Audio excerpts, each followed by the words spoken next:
Sandy Barr coming to stage.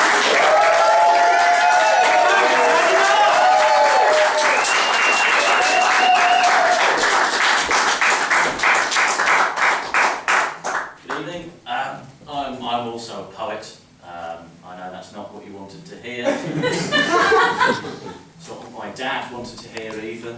He said, have I really put you through 3 years of extremely costly education just for you to throw it back in my face rhyming about how sad you are? And I said, no, actually I prefer more of a free-form associative verse. And then he said, fuck off, and he hung up. And then I had to call him back because I needed more money. This first poem is called Peacock and Bear. Peacock and bear fucked hard in the long grass. God forbid their parents should find out about this union. That poem is interesting because in the poem, peacock is not actually a peacock. Peacock is another bear who's got a really small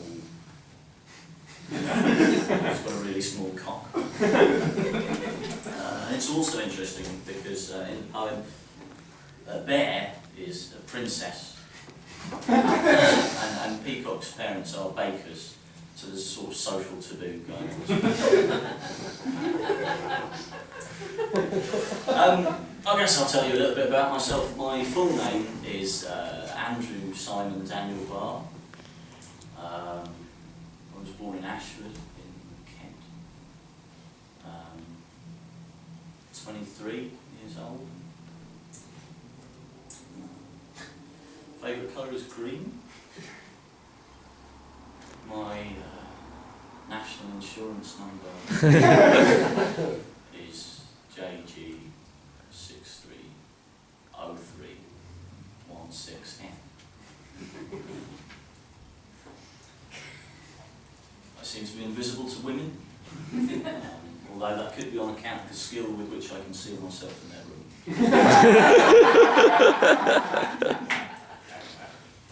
My grandfather, up until the onset of his senility, used to sing my name to the tune of Twinkle, Twinkle, Little Star. Andrew Simon Daniel Barr, how I wonder what you are. And if anything, after he went senile, that question took on even more importance. I'd like to do 3 more poems now. These 3 poems are inspired by classical mythology, which I've been reading a lot of recently, just to make myself feel more superior. The first one is called Oedipus. Whoops.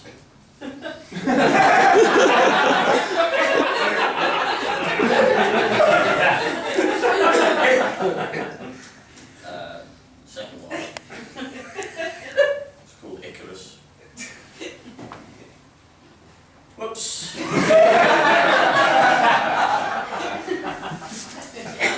And the third one is called Midas.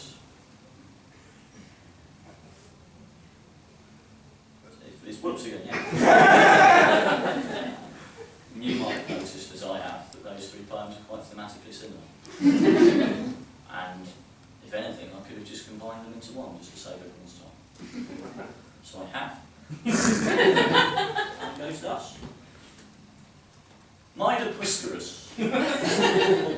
whilst soaring ever higher on structurally unsound wings, fingered his mum into gold. I'd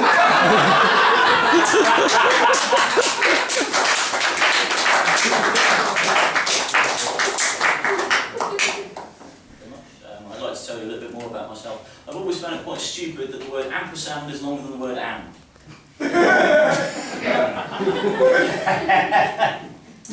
Got another poem. This poem is called A Bird. A bird. A bird. A bird. A bird. Another bird. And a bird. Bird, bird. Another bird. Bird, bird. Another bird. Another bird. Birds. What is the bird? bird is the word.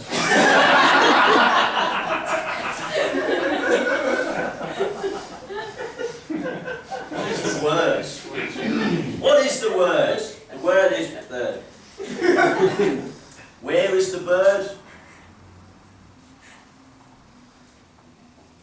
Bird. How is the bird? Fine, thanks. That poem was about women. It wasn't. It was about birds. It's difficult being an artist.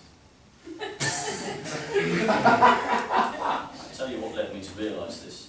I was recently in Sainsbury's and I was in the vegetable aisle where all of the vegetables are kept. And I saw a sweet potato. And this sweet potato had grown in such a manner that it looked like it had a vagina.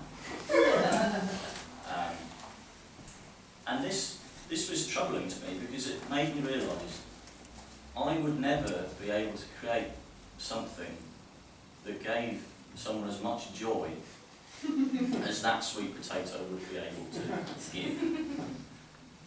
I thought for two reasons. First of all, it was very funny. I stopped in the aisle, I looked at it, and I stood there sort of silently laughing to myself because I thought to outwardly laugh at the potato would make me seem a bit mad. And then after about 5 minutes I bought the potato.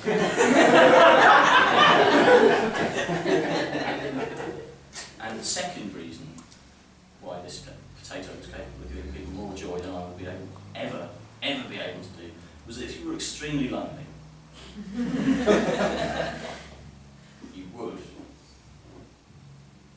in a certain mental state, be able to fuck the potato. And I realised afterwards that it was interesting that during my ruminations on the potato, at no point did I consider eating it. Which I think says a lot about me, both as a person and as a lover.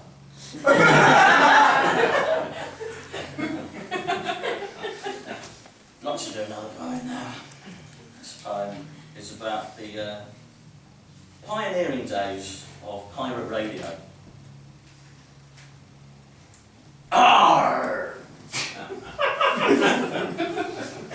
That was the latest single from a jam. Bark, the captain, failing to realise that he hadn't switched the microphone on, and he looked like a twat. I'll tell you a little bit more about myself. I've recently started work in a comprehensive school in East London. And you might think this is an extremely stressful place to work, but it's not, because it is extremely easy to buy drugs.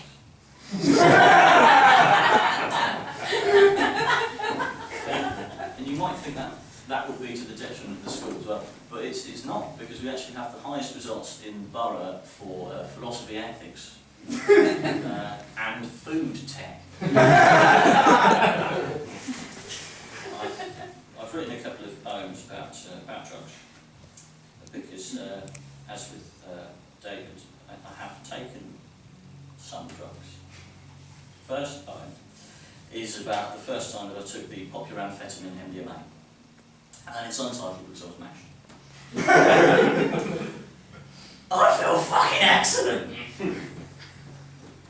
I told everyone, repeatedly, for 5 hours. Till the pills wore off, and I was forcibly ejected from the warehouse. And the second of these two poems is about the first time that I took the popular hallucinogen LSD.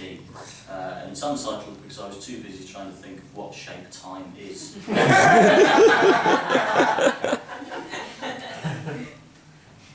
feel fucking weird.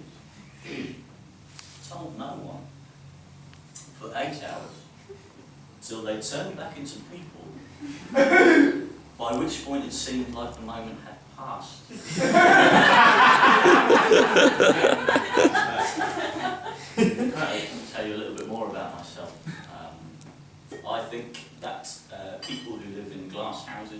throw stones. By the same token, I believe that people who live in wooden houses should be reticent about fireworks. People who live in cardboard houses are traps.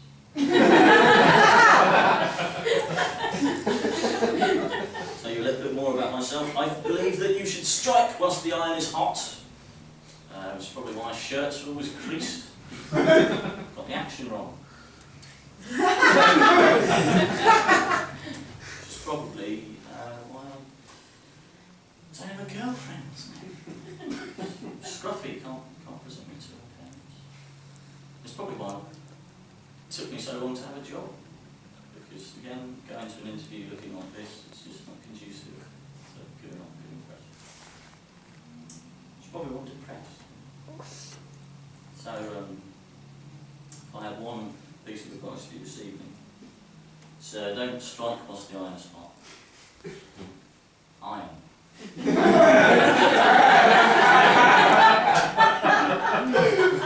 Whilst the iron is hot.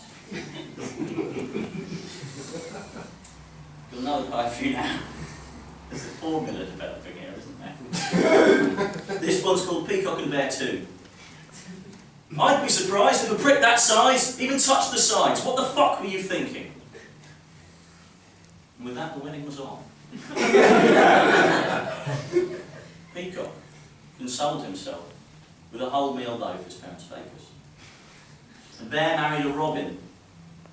He actually was a robin, but he was also a duke, so things balanced out. Tell you a little bit more about myself.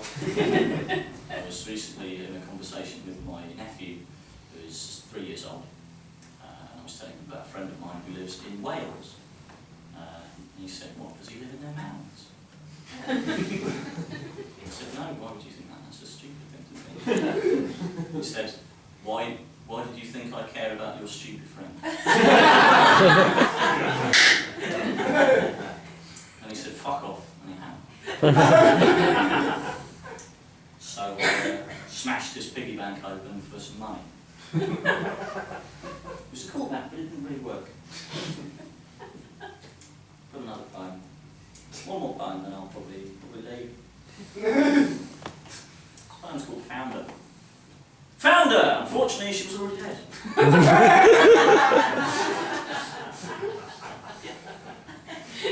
I'll tell you a little bit more about myself. I currently live in a web of lies. And it has been delightful to be here.